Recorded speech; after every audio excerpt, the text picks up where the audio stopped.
Football made simple. Become great at your craft by finding ways to make it simple for those around you. This is the Coaching 101 podcast hosted by Find a Way Productions with your co-host, Daniel Chamberlain and Kenny Simpson.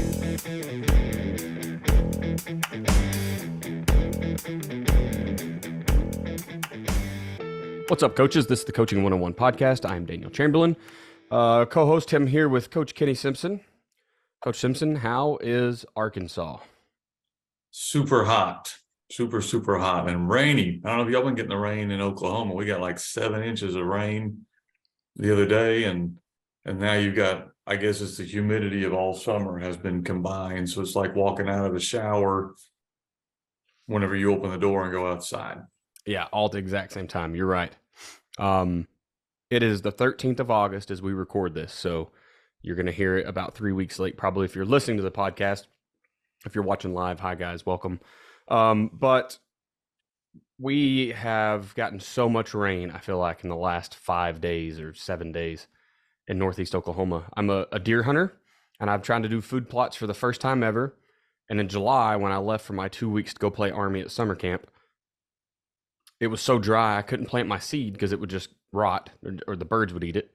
And now, since I've gotten home, I've not had a free moment to go put anything on the dirt. And it's so wet out there that, like, I'm afraid it's going to rot before it can germinate. So, Okay, side note here, because I'm obviously not a hunter. I bet guys could probably have figured that out, even though I live in Arkansas. But isn't it kind of cheating if you feed the animals to draw them to your land and then go out there and shoot them? You know, there are states that ban it. Oklahoma's not one. You can feed corn and all that.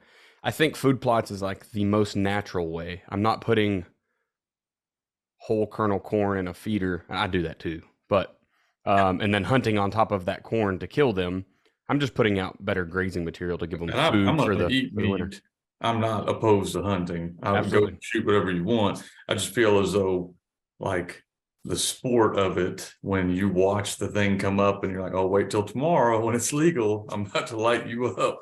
I'll tell you what's really funny is that all these years that I've been hunting with corn, and like I said, it's my first year to try to food plot, it's still not a lot of success there. It's still, you may see nothing. The one thing it does is I let a lot of smaller deer walk because I know on camera I've seen, the big 3 or 4 I want to hunt. And so a lot of deer get to grow up now because I'm not worried about what is or isn't in the woods with me. So it's funny, we're in the middle of August talking about hunting. That's another couple of months and we'll be for real, kind of get back to that with you. But this is a part of the year where I think every coach, all of us right now, are going into probably either scrimmage week, first game week. So you have a lot of these, no matter how good you think your team might be, until you actually tee it up against someone else, no one really knows. No one really knows until you actually kick the ball off against an opponent. Then you can kind of get a more accurate assessment of where you are, make adjustments, and see where it goes. So you've got a lot of people right now that I think every coach right now is probably a little bit nervous, trying to figure out where are we going to be, what adjustments do we need to make. If they're like me, they're thinking of all of the possible scenarios. What if this guy gets hurt? What if that guy's not here? What if we got to do this? What if we got to do that? And so, and half of those things you think of, you never have to use, but the one you don't think of is going to come back to bite you. Yep. So it's always good to be prepared. I know we're in, we'll bring our guest in real quick and then we'll talk about install week. Tonight we're joined by Coach Tyrell Shelley. Tyrell is, what year are you going on now, Coach? Why don't you just go ahead and introduce yourself and talk to us about what you do with football? Hey, Coach Ty Shelley, Stillwell High School in Stillwell, Oklahoma, a little northeast Oklahoma town.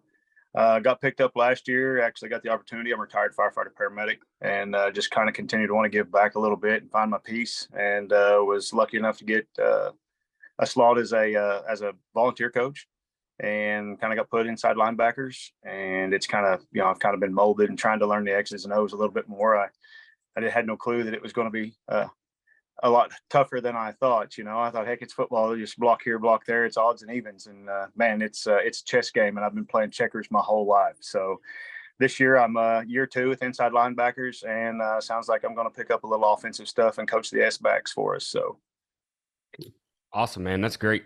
I reached out to Tyrell to come on this episode because what we're talking about tonight is beyond the game. We're going to talk about how we're influencing lives as coaches. Once it could be in season, but basically, you kind of generally think about like when they go home to their home life off the gridiron in the spring when all the coaches have forgotten that they had those football players, or once those guys have graduated. So that's really what we want to focus on tonight. And Tyrell he's got a little farming operation out there in Stillwell, and I know a bunch of the kids get to go work for him and make a little extra money in the summertime, and it unfortunately comes from a part of the world that doesn't have a lot going for people. Adair County, I believe, is the second poorest county in Oklahoma, and Stillwell sits right in the middle of it, and it's a struggle for those kids to do anything that isn't, I mean, realistically, drugs. Drugs and alcohol is kind of all there is, unfortunately. So I thought it's super cool that Coach Shelley gave back to those kids and gave them a safe place to go and work and learn a little bit and learn about farming and tractors and all that good stuff. So I thought he'd make a great addition to this episode and overall what we're trying to sell here on the podcast, which is just how to be a well-rounded coach. So, Coach, man, I definitely appreciate you joining us tonight. I was going to say too, Coach Shelley, I think it's cool the guys that have lived a real job. We have a lot of guys that come into this profession, you coach your whole life. I'm one of those guys. And so there are times I get so frustrated about things, that just are because I've never really lived like what I call a real job, like where you go out and you're in the Army, or you go out and you're working with people that have huge needs. And I don't mean to diminish guys that might be listening to this that have been coaches their whole life. Of course, you're doing a great service. That's really cool. That being said, like I've personally tried to hire non-traditional guys. I've got a actually still current pastor on my staff. I just hired my brother who was in the Army, and he's 35, it'll be his first coaching job. I hired a guy about the oil fields a while back. And those guys always seem to they bring something different to the staff, like way different than anyone else does. So I'm really glad you're on here, and I'm curious to hear your perspective on all this stuff. Thank you for having me. Appreciate it. I was wanting to talk a little bit of install week. You were talking about, you're trying to worry about everything you can stop or can't stop, or what may or may not happen with injuries. That's how it is with me right now, man. We're kind of thrown together a Mod Podge freshman coaching staff over at Owasso, and it's my first time to see what a 6A school looks like and how all that operates. And trying to get that installed, it's that 9th grade level is a level where most of them were on their dad's team, as 5th, 6th, 7th graders. And then the 8th grade, they have a pretty well-organized plan there now. And so we get them so they've seen a little bit of real football, but it's some of that almost like 8-man run to the sidelines. If I can beat you to the sidelines, I can beat you to the end zone kind of thing. So yeah, it's been pretty neat to install some more complexity on top of them. We're still keeping it simple for the kids and for the coaches, but, we also have to go.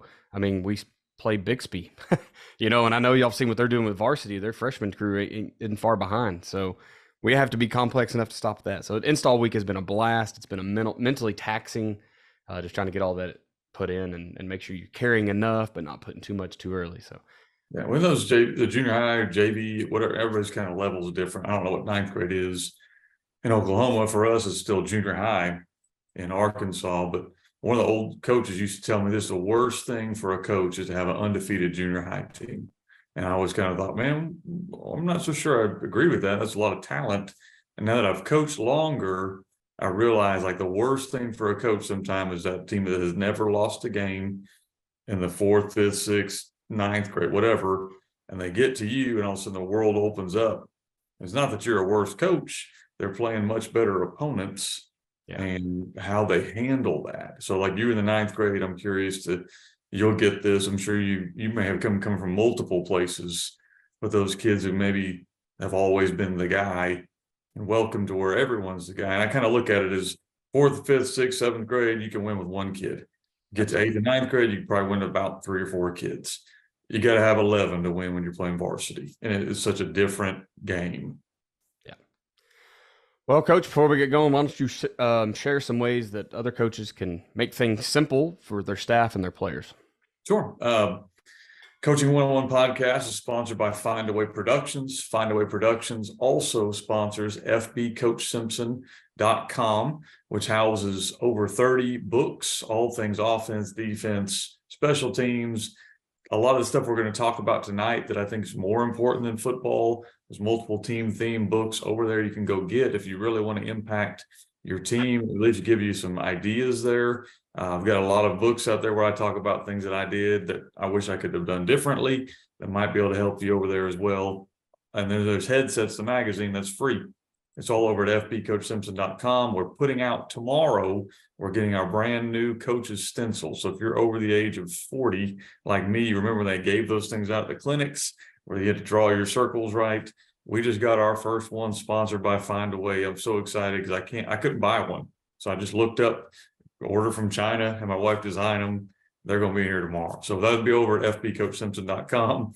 Or you can go over to offensivecoordinatoracademy.com or defensivecoordinatoracademy.com. If you want to get more specific on that side of the ball, full academy, one-off courses, materials, books, one-off different play call sheets. If you need something offense, go to offensivecoordinatoracademy.com. If you need something defense, defensivecoordinatoracademy.com. Hopefully it'll have something that can help you. Awesome. My obligatory plug here of Adaptable PT. It's our little clinic up in Grove, Oklahoma. By the way, it has started taking off, and it has been, we've absolutely been blessed this about last 3 weeks or so. We're finally starting to see it got to the point where like, do we got to pull the plug? Do we got to go back to work at real job? What's going on here? But things are finally turning around. So I have no doubt it has to do with the podcast and kind of just getting to talk it up once a week. But if you guys are using this, we definitely appreciate it. What you get there at Adaptable PT is PT 2.0. That's something my wife has really bought into. It's Dr. Samantha Chamberlain. She's the one that does all the work there. I'm supposed to be behind the scenes billing guy, and then football season is started. So she is going to do it all now, I suppose. But it's definitely one-on-one care with a licensed provider, which will be her or a PTA when we get them hired. Very fitness forward approach. You're going to be under a squat bar probably if you're rehabbing anything in your legs. She's going to make you work. Your rehab should be more work than your everyday life. Otherwise, you're not. Why come to therapy? So you can reach out anytime to her at adaptablept@gmail.com or go to @adaptablept on Twitter. You can DM or just follow along or whatever. And you can probably look her up on there too. The last one here is Athletic Speed and Movement over at athleticspeedmovement.com. That's where Joe and I are taking Dell Basquette. He's a speed coach out of California. For 45 years, he's been doing that. He was the original NFL speed trainer. There was not anyone else out doing it when he started. So we're kind of taking what he's been doing for 45 years and putting it in a package that you can buy online and teach your kids. It's very, very simple. It's a 12-week program. And it's not just, and a lot of people are buying into these track programs. We've had another speed guy on here, right? And his program is great. What we're doing is trying to reach into that football movement. It's more than the speed. It's the quick movement once you get behind, between the defense or defensively when you're between a bunch of blockers, I guess. Anyway, it fits really great into a warm-up routine if that's what you want to use it for. Head over to athleticspeedmovement.com and you can sign up there today. There we go. That deal is done. So we will move into our questions. Coach Simpson, we'll let you answer first here, and Ty, you can go right after him. So when we talk about beyond the game, what does that mean to you, Coach Simpson? That's a big statement. It's also a statement I think that some coaches use and they don't really, it's not that they maybe don't mean it, but they don't really mean it. Like beyond the game is going to make coaching it's not a hobby. It's not a thing you do for wins and losses. It's who you are. And it's, I don't want to compare being a Christian to being a coach, but I've heard this statement said before, and I kind of think it would resonate here. Like when someone says, "Are you a Christian?" You can't put that in a box. Like you just are that. That's who you are. And I think the same can be said for being a coach when you really are wanting to impact people, just in whatever it is. It's not something that you do at one time and then you turn it off and then you turn it back on and you turn it off. It's who you are. It defines who you are. Like people, when I walk around town, they just call me coach. It's weird not to be called that. And so it's not something that turns off. So you got to think about like, who do you impact as a coach? Well, the most obvious one is the players. You can impact players because you're around them every day. You can impact players through the way you discipline them, through the way you love on them, through the way you make them better people. I've heard this said, and I've said it at a couple of my clinics. The definition of the word coach used to mean like a means of transportation. It would take you from a place you are to a place you want to go. And that's what a coach should be doing to everything he comes in contact with, help make them better. And so players are one thing. You can also impact parents. I think at my age, I'm starting to see that more because I have teenagers. When you have teenagers, you realize that you're dumb. Like once they hit like 13, they think you don't know anything. And so having adults and coaches in my own children's life has been very important to me, because they're going to listen to those people and they're going to have a huge impact on my kids, sometimes more than I'm able to have because of the different voice. And so you as a coach have the ability to help parents and really impact them on what you can do for the most precious gift they have. That's their kid. They're trusting you with what's most important in life for them. And so you can have a huge impact on your parents. I know there's times where coaches and parents, you kind of get this, your head button and kind of colliding, but there's also opportunities to connect with some of them. You can also connect with coaches. I think a head coach especially has the ability potentially to work with coaches and to connect with them, their assistants and all of that. You got community members. So you have the ability as a coach to impact more than just even the people that are in your school, but the people around the community that want to be associated with what you're trying to do, that want to be a big part of your school and be a big part of your football program. You can impact those people. So there's a huge network. So first you got to define, okay, that's my audience and people that I could impact. Then you figure out the impact that the football team can have on the school. A good football team or a football team that's successful is trying to do things the right way, that's got their kids relatively in order and behaving well, is going to impact the whole school, everything. If you have a team that's not successful or they're running wild and going everywhere, then they're going to have the same impact on the school. It's just going to go the other direction. And so that's a huge impact. That's why when a fight breaks out in the library or wherever, you never hear them come over the intercom and say, hey, we need the science department to come break this up. Now, they say we need the coaches, because the coaches are the ones that can walk in there and take care of issues. And to me, with great, privilege sometimes comes great responsibility. So you got to be careful with how you use that. And the last thing I'll hit, and I'll pass it over to Coach, I'm sure he's got some good stuff too, is really how are you going to do this? Because anybody can talk about, we want to impact people and we want to do different things. But what's your plan? Like, do you have a plan of how you're going to do this? I'm not a huge guy on just programs. I think it's good to have like an organized system of what you're trying to do, but I think relationships are the number one thing. So what are you doing to strengthen relationships? And as an older coach, I've learned that sometimes I have to work through my assistant coaches to get to the players, because I'm not the guy they really want to come sit down and share their secrets with anymore. That's not me. That's my 23-year-old assistant coach. That's my 27-year-old defensive coordinator. Those guys are, so I've got to figure out a way to work through them to get my message to where it needs to go. And so we do a couple things. This is not an advertisement. If you need one, I'll send it to you for free. But I've started producing those team themes books. We started that about 3 years ago, where basically we would pick a theme of the week. I would assign it to a coach. That coach would be responsible for making sure it needed to get done. They would then kind of go Monday, Tuesday, Wednesday, Thursday, talking about that theme. Usually they're words that talk about character traits. And so the coach would either show a video or do some quotes. So because I knew the coaches don't have time for that, if you're listening to this now, we put it all in a book so you can just pick it up and you're ready to roll. But we've done that every year, the last 3 years. And I think a lot of our kids that have graduated have told us that's the one thing that they kind of remember, is that, we were trying to get some kind of lesson to them on more than just the game of football. All right, and I'll be quiet and pass it on to you, Ty. Well, I think just adding on to a lot of what you said, Coach, there's not a whole lot left to be said on a lot of that. I mean, I agree with all of it. I feel like when you said that the price of greatness is responsibility, I think we push these kids to win, and we push them to win, and that's the game portion of it. That's what we want to see. And I think Daniel hit on it earlier, is a lot of these places don't have any father figures at home. So when things go bad after the game, or if they have a rough night, because we get these kids a couple hours a day, we see them, for football games on Friday, we see them for practice.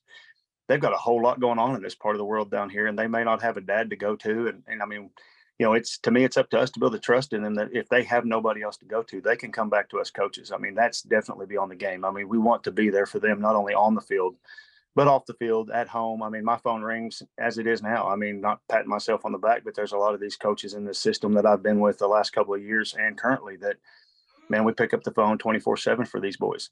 And we want to be there. We want to be those guys. And I really feel like, God's kind of put us, you were talking about being a Christian. I feel like God's kind of put us in a spot to be here for these gentlemen and their families too. I mean, sometimes, we know some of these football players might not be the best students or the best kids, and moms and dads and grandmas and grandpas and aunts and uncles or whoever might be raising them might need somebody to go to help them kind of get a little grasp on control. Like you said, they don't call the science teachers to help them with that. They call the football coaches. That's right. I kind of go on that, we're in the same kind of area here where we've got different issues. One thing that I started doing this past year, I don't know why, it just kind of started happening. Last year is at the end of every practice, call the kids together, we talk about what we're going to talk about. And I try to tell them, hey, I love you and I'm proud of you.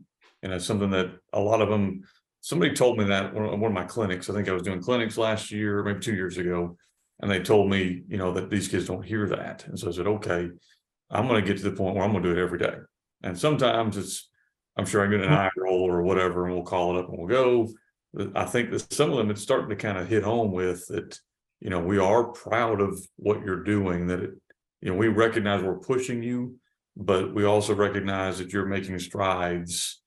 Because like you mentioned, some of these kids, fair is not, or what is it? Equal is not fair, or fair is not always equal. My son has two parents. We're both here. We're both pushing him.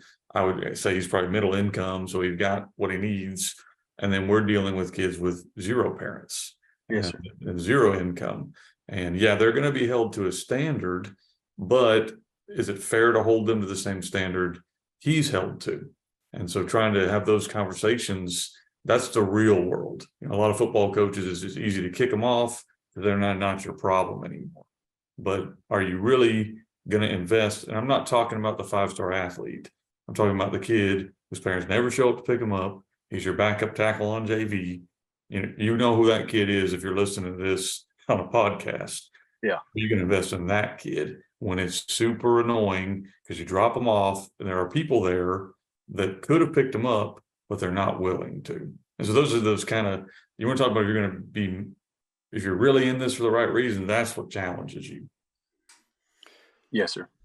So yes, sir, first of all, I want to apologize that I have to be in and out of the picture. You guys that are listening, you don't know I'm missing, but the others are watching. I am solo dadnit, and my 2-year-old's in bed, but my 5-year-old is knocking on the door to tell me every detail of his movie. So that's great. Coach, I really love what you said about it's not what you do, right? Coaching is who you are. It's a thing you can't turn it on and off, right? You have to do it all the time. When I think beyond the game and what it kind of means to me is that taking my extra time, if I have any, and sometimes making extra time for the betterment of their lives, whatever that means.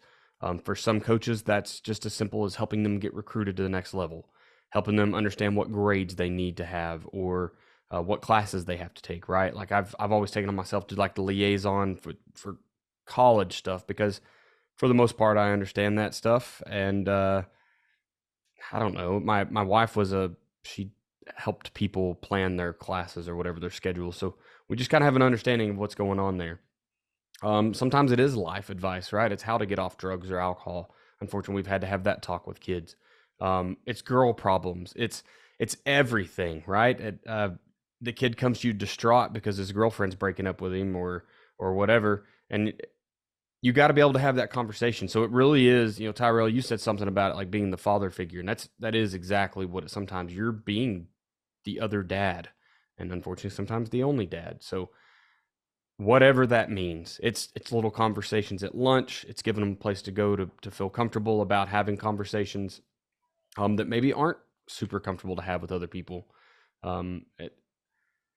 Sometimes it's bringing them into your home and giving them a bed to sleep in for a little while. One of the biggest things we ever did was just took soap and toothpaste and toothbrush and stuff to school and allowed and some clothes and did laundry for a kid so he could just feel normal at school every day. He just showed up early and took a shower and did his personal care there at the school in the locker room. So that's not an option he had at home. So it's any of those things. It's just taking your personal time and for the betterment of someone else and just sacrificing that. So the second question here, why do we as coaches need to worry more about wins and losses? Is there I want to know is there a tie to the wins and losses and how much of that aid you can give to other kids? So the question may even not be stated right here. Do the wins and losses still matter as much as this stuff? Is there any correlation between them? Who's first, you and me, or you want Ty? Go ahead, Coach Simpson. Okay. Well, first of all, the longer you've been around, guys, you'll realize this, like the thrill of the win gets less and less, and the sting of losses gets more and more. I hate to break that to you young coaches. That might be the first time you're hearing that, but like winning big games is awesome. And there's an adrenaline rush, but at some point you almost become numb to the wins and you feel the sting of losses more. So I mean to say that is if you're chasing wins and losses, you're always going to be a loser because the highs are never going to be as much as the lows, if that's how you're defining what you're trying to do. So just kind of know that up front. Second thing is you can't win them all. Like there's no way you can win every game. No one has ever won every single football game they've coached in the history of mankind that I'm aware of. And there might be some guy that went 10-0 one year and then retired, but pretty much you're not going to win them all. And so putting all that pressure to win and lose games, and I'm not trying to negate that because point number two for me is this: you're going to get fired at some point anyway if you're at a place that's all they're caring about is winning and losing. Like, I mean, you look at in the NFL, and very few guys have coached their entire career and left on their own terms when they wanted to at the same team. And those are the best of the best. Same thing at the collegiate level. You know, maybe Nick Saban possibly, but the minute he loses 3 games, they're going to think he should get fired at Alabama. And so understand, like, if you're putting everything into winning and losing, then you're really missing out on the big picture. Because the ultimate thing, especially like the high school level, is I understand that winning is big and we all want to fight to do it. But in 6 months after the season, those kids aren't going to remember that. Like they have a trophy. We've got trophies in our field house and banners we hang up, and it's cool to reminisce about that stuff. But what our kids talk about when they leave our program is the mother-son date night we had, and they talk about team themes that we had, and they talk about the relationships with their friends that they had, and good or bad, they talk about the relationship with their coaches, whatever that is. It's not always good, unfortunately. That's kind of what they remember. And as a coach, ultimately, everyone says this, but again, you really have to kind of test yourself through this. If you are completely basing everything on wins and losses, you're going to use people for what they can do for you. Like instead of looking at a player as somebody who you're trying to help, you're looking at them only in ways they can help you. So if you want to test if you're there or not, like if you are a guy that's basing everything on win losses or relationship based, look at how you treat your players. Do you treat them all like you're a servant trying to help them and you're trying to help them all get better? Or do you treat them different based on what they can do for you? And ask yourself that question. You don't have to answer it out loud where you're not on the podcast, but I'll be honest, there were times I couldn't answer that question the way I wish I could have answered that question. There were a lot of times that I liked players because they could help me win. And so whatever I could do to make sure they were with me was good. And if they couldn't help me win, I wasn't going to be ugly to them, but I wasn't going to treat them necessarily the same. And that's what you have to ask yourself is, if you really want to know what your real intentions are, that's the question to ask. So Coach, I'll be quiet, let you go, Ty. Well, I think I agree again. Coach, didn't bring me on here to argue with you. Like I said, I absolutely agree with what you're saying. They were saying about how do you eat an elephant? It's like one bite at a time. And, you take these kids and you say, okay, winning's great. And, you said earlier, having a 9-0 freshman team's always kind of a bad thing because these kids, all they ever know is, hey, we're the greatest, we're the best, nobody can beat us. And they step up to their first high school game and they're playing some juggernaut team that just throttles them and they quit. They don't know how to handle that. They don't know what it's like to get knocked down and then get right back up. And as coaches for us, I feel like that's something we got to do is help teach them, it's okay to get knocked down and get back up. It's okay to do those things. I feel like, the best things we can do a lot of times is kind of, you said, check yourself a little bit. And I think, we have to see what the potential is inside us before we can ask a lot of things within these kids. And, the winning side of it is going to come if it's happening, but the losing side is what you have to help them overcome in life. And again, that kind of goes back into the beyond the game side of it is how are we there for them whenever they get knocked down? How do we show them that it's okay to get knocked down and get back up? The old saying about everybody's got a plan until you get hit in the face. Well, that's where we come in and help them kids understand that you can hit back and keep moving forward, just one step at a time, take one bite at a time and just keep moving forward. There's a whole lot more out there. We just got to get past it.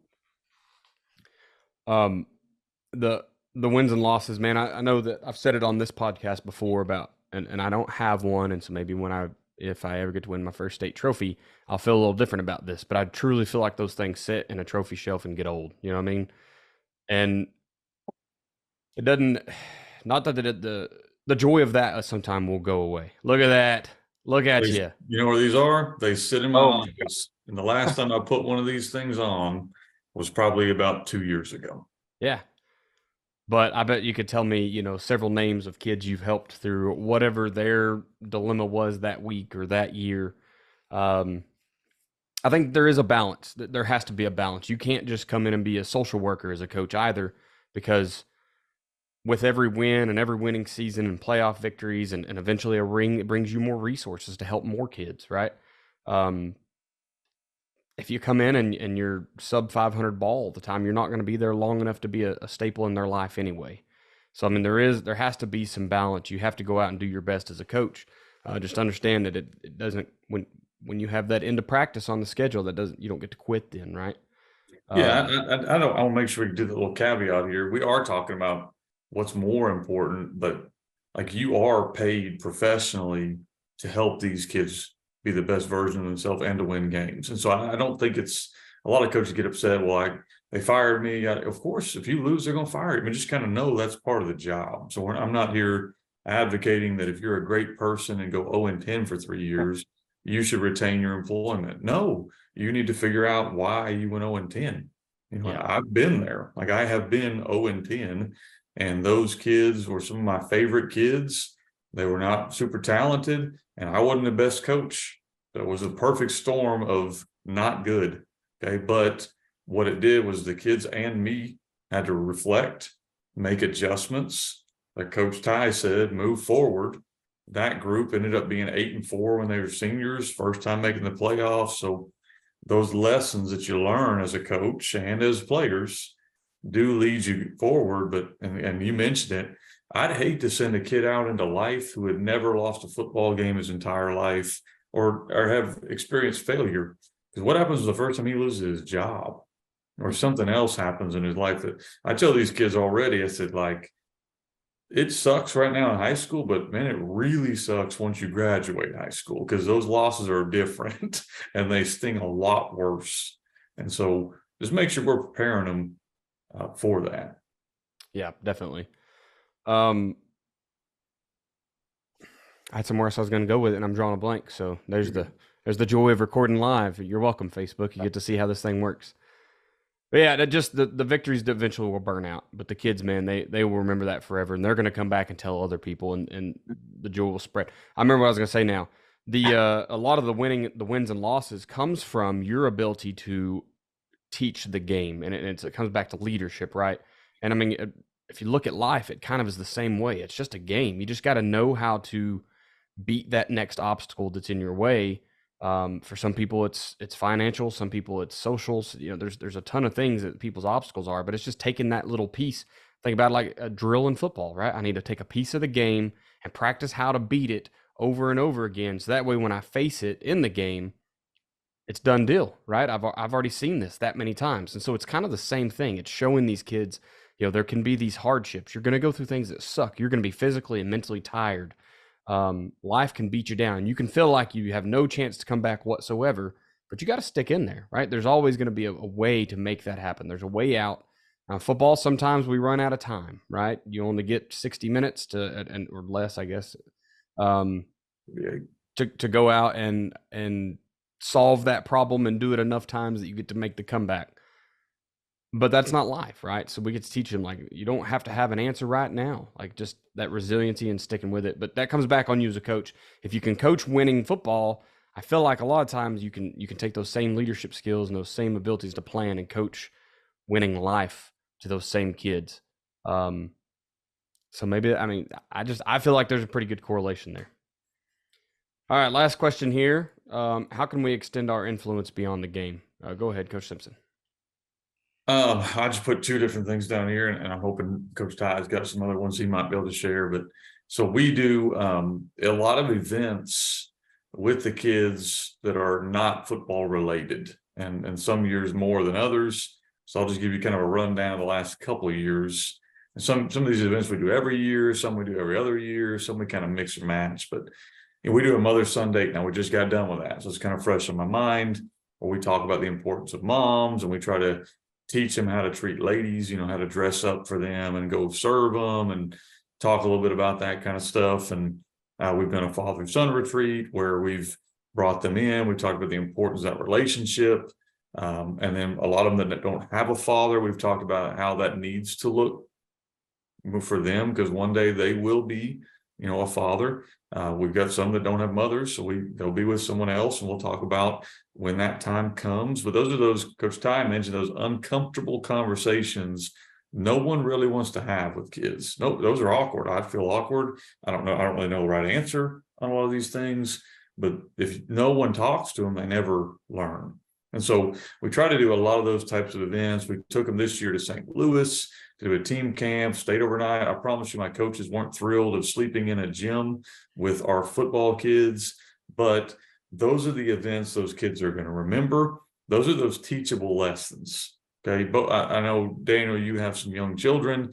I can remember when my kids were young, them watching me have a kid that I have to go walk over. You're able to get off the podcast and go check on them, where I had to walk over and spank them on the sideline and then come back to coach. Those are teachable moments and teachable lessons. And most of those happen outside of football. Like outside of football, they're with you because they want to be with you to play football, but you have a chance to impact kids more than anyone else in the school. And I'm not trying to negate teachers, but what kid says sweet math class? Like nobody does. Maybe there's two kids, and I don't mean to be mean to the math teachers. Like I'm saying, your job is really hard. You got to get kids in there and motivate them to like math, and then try to teach them. You have a captive audience as a coach. These kids want to be with you. They thirst for what you can provide for them. So you have the chance to have the biggest impact on these kids. Don't just let it be 2 hours of football practice and send them home. Find whatever it is. Find time. Like I mentioned, those books we do 5 minutes a day. We're starting that next week. Team themes. We do a theme each week, 5 minutes, because you have the 5 minutes a day, and maybe it'll impact one kid, maybe. And you have the chance to impact them on those types of things. Okay. And then the last thing I'd say on here is try to stay involved with your kids after they graduate. If you really want to know what impact you're having, come back in 10 years, because you don't really know. Like I've got sitting on my desk right here, this is one of our kids. He's been through the 0 and 10, and then I hope he's okay with me showing this. Surely he will be, but he was part of the 8 and 4 season. This is his wedding invitation. Okay. Then I just got sitting. Now he's getting married in the fall, so I didn't teach him that lesson, but he is getting married. This is a kid that I watched mature tremendously through our time, had some issues after he graduated, and matured after that. And now he's getting his life moving the right direction. And we all have those stories the longer you coach. If you want to find out your impact, that's your impact. Like 10 years from now, what are these kids remembering? I want to give one little caveat. I'm interested with Coach Ty. Be careful the words you use, because there's a lot of kids that come back and they tell stories about things that I said. Most of them are pretty good, but there's some of them that I'm like, man, I don't even remember like getting on a kid like that. Like I don't even remember that. But that kid, and they might be telling it in a good way, but you're like, I can't believe I said that to a kid. And there's times that be careful, because your words have a lot more weight than you probably think they do, good or bad. So just be very careful. There's a lot of things I wish I could rewind and go back and not do, but you don't get that opportunity often. That's how life works. Yeah, they seem to always remember how you make them feel. I mean, no matter what happens in life, they're always going to remember that. And as far as carrying the influence home, I kind of have a unique deal. I have a senior that plays football for the high school, and I now have a freshman who plays football for the high school. So we have a vast amount of kids that come over to the house that are always there. My cell phone rings with them kids. We're picking them up, dropping them off, and so it's 24. Let's call it 25/8. I mean, 8 days a week and 25 hours a day. We're doing something with those kids. As far as our program, we did some unique things this year. We started them last year, and then with a new coach and a new change, we try and feed the kids. The demographics around here, kind of as Daniel said earlier, is not necessarily always the best. We don't have the ability to run out and do a few things. So, a bunch of our moms were blessed to have a really good mom core, a really good, mom core that takes care of our kids. So they fed the kids every night after summer practice. I mean, they cooked a meal and they provided them. They sent them food. They sent fruit. They did some things like that.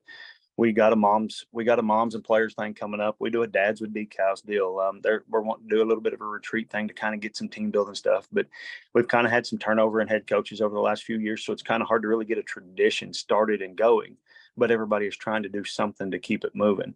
What you said about saying something to these kids, there's some of these boys from last year that played for me and played for some of these other coaches that I got graduation invitations. They called me Coach Dad. I mean, and now I have some others that do that. And so it's kind of hard because, you get in a fight with your kid at home. Well, man, now you're coaching him in football and you have to carry that over. So honestly, it's actually kind of made me a little bit of a better dad in some aspects, and maybe a little harder coach to coach for. But it's one of those things in life that you, like you said, Coach, I mean, you really have to kind of be careful what you say, because 5 or 10 years down the road, my kid especially is going to remember what I said 5 minutes ago. So I know he's going to remember it 10 years down the road. But these other kids who don't live with me, they take it to heart because they may not have that responsibility or that somebody at home for them.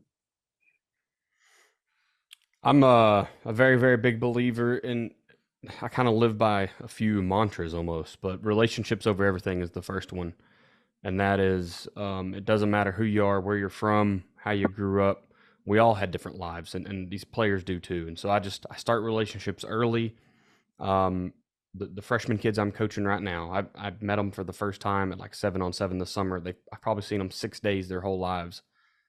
And I've already got nicknames for them. I've already got, like, they have fun. They know that I'm going to, get in that tail when they screw up. And I'm going to come over and say, hey, let's talk about the good things you did, right? The old, coach them hard and love them harder, right? That's kind of I guess quotes is the name of the game tonight, but you have to show them what discipline looks like, because they need to be able to self-discipline at some point in this thing called life.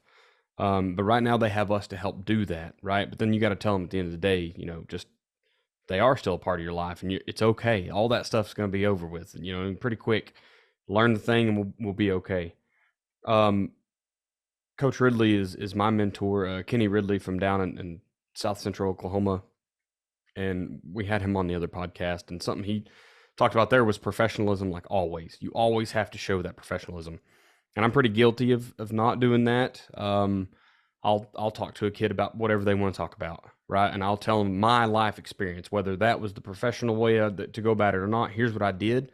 But I need to be able to tell them where it bit me in the tail and where it helped me out later on in life, right? But showing them what right looks like is like the best way to go, I think. If those kids can look up to that mentor, that role, you're already telling them what to do for, a majority of the fall. So if they look at you and go, well, he is telling me how these plays work and how this concept works and what I'm supposed to be like on the field, but now he's showing me that as well. And that's on the field, that's in the supermarket, that's in church, that's wherever it is that you're at. You're showing them what right looks like in that professionalism. I started practicing extreme ownership about 4 or 5 years ago, and that was a book that Jocko Willink wrote. And it just kind of changes the way you look at life, really, if you read it and understand what he's really trying to say, and just follow and just make your life follow that, and start tying yourself to every problem in your circle. And how could I have been the one to help solve that problem? So I started practicing that, and now I've watched it kind of help some of these kids that are in need do the same thing. It's not my fault that I showed up with dirty clothes, but yes, it is, right? Why couldn't I find a way to wash clothes? Why couldn't I go to a friend's house or the laundromat, or maybe I have to ask for a little bit of money? Whatever it is, there's a reason why I'm here sitting in dirty clothes, and it's not my mom's fault, although it might be. She might have put all the money that we had to do laundry into drugs or alcohol or gambling or whatever her thing was. It's preventing us from being able to have that resource at home. But you can't blame people your whole life. At some point, you got to tie it back to yourself and go, okay, why didn't I fix that? Why didn't I make that happen for myself? So extreme ownership is a big one that I think is easy to teach. It's harder to live, and they're going to learn more about how you live it than anything you ever say. No one's going to hear this podcast tonight and be like, I'm going to practice extreme ownership. No, it's going to be the guys that are around me that watch me do it, and sometimes that probably makes them mad because they don't want to do it either. Showing resiliency. We're all coaches. We've all thrown a fit on the sidelines. We've all probably yelled and cussed and screamed. Maybe you all didn't cuss from the top of the bleachers like I did, but showing that resiliency. My resiliency is a little bit different sometimes. I have to have my little yell, and then I come back and just bounce back and be like, okay, let's be in the game, because that's life, right? You're not going to be level-headed all the time. You can't. We talk a lot about not too high, not too low, but that's not how the world works, man. You get low, and you got to find a way to climb back out of that. And coaching is a good way to show that to kids. And then on the field, I mean, that's Coach Simpson. You said it yourself. You don't want a group that's gone undefeated. They need to have practiced resiliency at some point. Otherwise, that first time when it really matters, it's going to be shell shock to them. Coaches are the same way, right? You've got to tackle those obstacles and learn how to get over them, and then to reset. And then, all right, let's go to the next thing when things don't go your way. Last little bit here, and then we'll kind of start our closeout. But say I love you, and Tyrell, you said it earlier, I believe, when we started talking. But open that door, because kids don't know what they can say to adults. They have no idea. I've seen some pretty bold kids in the last couple of years that as a football player, I would have never said some things to my teachers, parents, coaches. I never would have. And maybe I was scared, or maybe I was raised with some kind of respect. I don't know what it was, but most of them don't know what's okay. They don't know it's okay to be, professionally affectionate towards their coach and say, you are someone who makes me a better person. You are someone I absolutely love spending time with. I love you, coach. They can't just come out and say that. So say it first. Open that door. Let them know I do love you, and do it. You can't just say the words and then, Coach Simpson, you talked about the kids that aren't doing nothing for you. Sometimes it's harder, right? If he's constantly the problem child, or the guy that's just warms the bench for 4 years, like, man, you have just been eating up my drill time for 4 years and you've never gotten better, whatever the reason was. You got to love them too, though. But you got to go out and you got to do that thing. But let them know that it's okay, because they get held to that weird men don't show emotion standard that the world, that social contract that's not even in the social contract, right? Like, no, man, tell them, let them know it's okay to show emotion. It's okay. And they'll probably say it back, because especially if you are that father figure, they'll be open to tell you that. Short little story here. I just got back from 2 weeks in Washington doing OCS Phase 3, and I practiced all these things right there. And in 2 weeks, I think it was on day 10. So a soldier from another squad, they were in the platoon that I was with, but another squad, so I had very little to deal with the soldier. She came up to me on day 10 and was like, I just want to let you know that your mannerisms, your jokes, the way you do things, the way you handle situations, that all reminds me of my dad. And I was like, well, your dad must be a pretty cool guy, just trying to be funny, trying to make it, not awkward, and laugh it off, right? And she's like, well, he actually passed away a few years ago, and I'm just absolutely glad to see him and you, because I needed to see that. And I was like, whoo, right? But I had opened those doors. I'd done these things, right? I didn't tell anybody up there I loved them, I don't think. 10 days is pretty quick, but all the rest of that, right? It is still relationships over everything. We had those relationships. We had the inside jokes. We had everything going on. And she felt comfortable enough to come up to me and say that. And I think that kind of spoke volumes to like what coaches have the ability to do, because you're not with them for 10 days, right? You get them from realistically June or July until December if you aren't a multi-sport. So anyway, very long-winded how to do that. I think went longer than Coach Simpson. That makes me happy. That's a first. That's a first for this podcast, man. No, I did have one more story. I guess I can't get beat. So no, we had one more. We had a men's breakfast. So we invited all the men in our community and had the preachers. I've got to give him credit for this. So Josh Sweeney was the one that did this, and he did a 5-minute talk, and I'm gonna be shorter than him. But he said the way you need to interact with young men is 3 steps, because he's a preacher, they got to have 3s, you know. So step 1 is you show them the standard. Like the standard is the standard. And I think as coaches, we need to figure out what that is for us. I don't like putting standards that we're going to win X games and make the playoffs. Like, I think that's a good goal. Like, that's one of our goals. Our standard is to work as hard as we can possibly work for the guy next to us. That's our standard. That's our stated standard. So that means we're 0-10 or 10-0. It is what it is. So our standard is we're going to work as hard as we can work for the guy next to us. Then step 2 is you teach them how to achieve the standard. And Coach Ty kind of mentioned, for some kids, that's a long journey to get to that point. They've never seen people in their life before. They don't know how to work. They maybe never even played before. There's a lot of obstacles those kids have to overcome to reach the standard.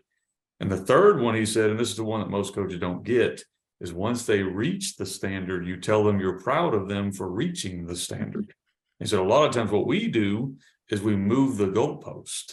We set a standard of, we need you to be here, and then they get here, and then we move the goalpost. Now we need you to be here. And he said what happens is these guys search for approval their entire life. And then he was talking about dads. Then the dad passes away, and you see guys just crumble because they've never got what they searched for, which was approval by a father or a father figure.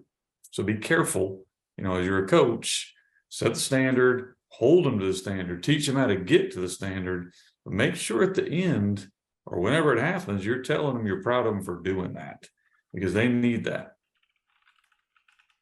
That's awesome. I'd really like that. That's you're right. We do that as coaches too. I think we move that goalpost, right, about what the standard is. Like, once we're all doing this, we better make it better now. And sometimes that's good. You talk about grades. Hey, we all need, 3.0 or whatever. Now let's make it a 2.0. That's fine. But it's deeper than that. So, all right, we better move out of here before we tell too many stories, because unfortunately we have a bunch of them, and I'm sure Tyrell's got some too. So let's get on to what not to do as a coach. So this is our little fun add-on to the end of the podcast every week, and I think it's pretty neat because it just opens your eyes to, like, we're going to tell you how to do things all the time and what to do. But here's the screw up, the lessons learned, what not to do. So, Coach, what's our lesson today? Sure. And I hope I haven't done this before. I'm trying to make sure I'm not repeating any, but today's lesson of what not to do as a coach is to be somebody else's version of you. So a lot of times as coaches, we kind of have what we think we should be, or what we think, or someone else thinks we should be. Maybe you're hired to be whatever it is. And sometimes we strive so hard to be what we wish we were or where we need to be. And that's a good thing, to try to be a good version. Sometimes we lose our strengths and our abilities. If you've been around me long enough, I try to be funny with the kids, and I try to enjoy our time with the kids. And that's just who I am. There are other guys that are disciplinarian type coaches that are really, really successful. There are some guys that are super outgoing. I've got some others on my staff that are really, really good. Some guys that are super analytical. They're really, really talented at what they do. All of those guys can be successful as a coach. So whatever category you are in, when I just described, maybe you're the analytical guy or the outgoing kind of loud guy, or maybe you're the disciplined, super organized guy, or maybe, you're the guy who's really good one-on-one, but you really don't even like being in front of a crowd. Okay. All of those types of guys can be successful. All of them can. The guy who can't be successful is the guy who's pretending to be something that he's not. So be careful in all these things. Coach Ty mentioned it, Daniel mentioned it, I think I mentioned it, is about relationships. And you know who I don't want to have a relationship with? Somebody who's being fake. And that's the same way with the kids. So whatever the best version of you is, be that version, and kids will be drawn to it. They're drawn to genuine people who take an investment in their life. They're not drawn to people who are pretending to be something that they're really not. Yep, absolutely. Coach Shelley, appreciate Yes, sir. you coming on. We're about to hit our closeout here, but I just wanted to open the floor to you if you had anything you want to talk about, the topic or anything at all. Man, I really appreciate you guys having me on. I really enjoyed my ability to come on and speak. My first opportunity to come on and talk on a podcast with you guys. I watch yous on Sundays and pay attention. And you kind of said your mentor is the guy down south, and my mentor is the guy up north. He's got an ugly shirt on for me right now, but Daniel Chamberlain, I really appreciate everything you've done for me, man. And Coach Simpson, I really appreciate you guys having me on. Thank you. Yeah, man, absolutely. Love having you.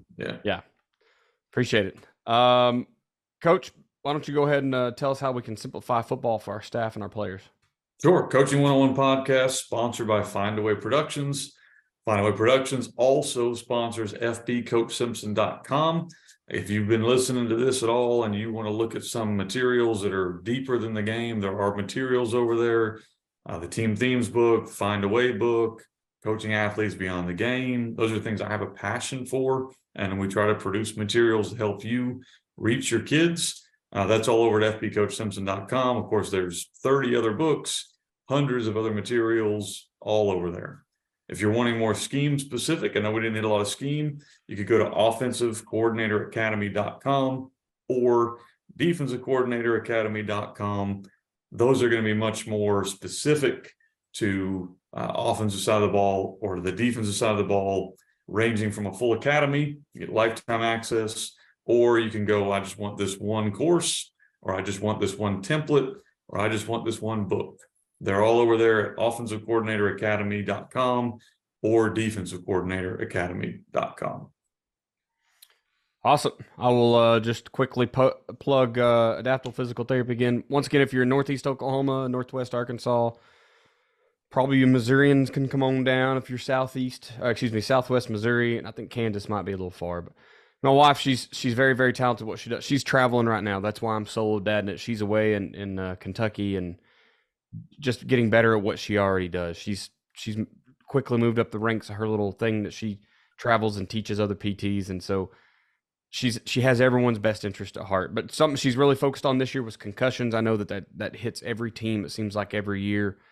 She is going to be the specialist in the area. She's gotten out of the archaic ways of lock people up in their bedrooms and keep them in the dark and all that craziness.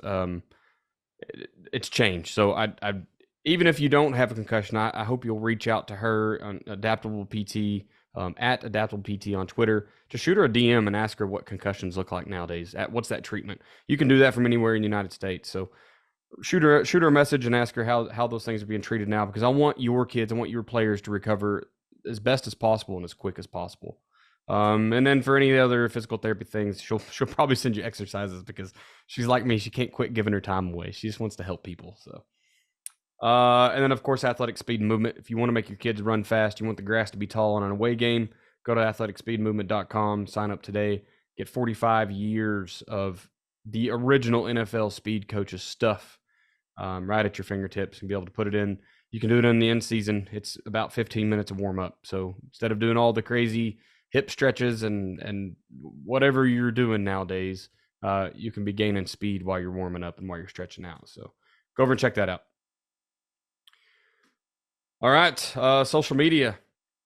Coach Shelley, if somebody wants to reach out to you about Stillwell football or being a firefighter or paramedic or an EMT or all the other things you've done in your life, maybe your farm, 4-Alarm, right? Is that what it's called, 4-Alarm? Yeah, Farm Cattle Company. There you go. Right. Where can they reach out to you on social media to get some information? Man, I'm Ty Shelley on Facebook. It's probably the easiest. You can DM me on there. We had a farm page for a little while. We kind of slowed off there whenever I started coaching football and doing everything else on the planet, and kids going all different directions. So you can reach me there. I'm tshelley@stillwellk12.org if they need to send me anything there, and get a hold of me on email. Official this year. Like, man, thanks Loving a lot. Loving it. Coach Simpson, where can we find you at, sir? All things FB Coach Simpson. So FB Coach Simpson is my Twitter handle. You can email me, fbcoachsimpson@gmail.com. You can go to fbcoachsimpson.com. A lot of Coach Simpson things, or just look me up on Facebook or any of those groups. Then I'm about to get my hair cut. As I've gotten older, I've recognized the only hair that's getting cut is on the sides. And so I'm watching myself in the screen going, I think I need a haircut, and not on the top. On the top, I don't, just on the side. Funny story. We had a guy that I deployed with at least once, I think twice. I think we went to Afghanistan and Kuwait together, and he's my boss in Kuwait, and he always did the comb over, like the thing that my grandpa's been doing since I've been born. So he's, for a long time, but he was bald this weekend. I was like, man, you look great. It's Good for you. time. I'm very proud of you. You finally took the plunge, and he does it. It looks great. So, don't be afraid, Coach. Men look good. You got to grow a little more facial hair, I think, to offset it. But that's the problem. I'm stuck there too. I guess I'm gonna have like hair on the side and then hair on my back. That's about it, probably. There you go. Transplant. That's great. If you want to reach out to me, I'm on Twitter at Coach Chambo. Okay. You can also email me at chamberlainfootballconsulting@gmail.com. You could probably, if you're watching on Facebook, you want to know anything, shoot me a DM on there. I don't check it very much. It's not my gig. It's really just for me to start sharing football stuff. So, yeah. Coach Shelley, appreciate you, man. Thanks so much. Thank you, guys. Appreciate it. We want to thank you for being a listener to the Coaching 101 podcast. We hope you'll join us next week as we continue to make the complex more simple. Please consider subscribing to the show so you always know when the new episodes are out. We'll leave you with this. It's hard to beat someone who never gives up. No matter the situation, find a way.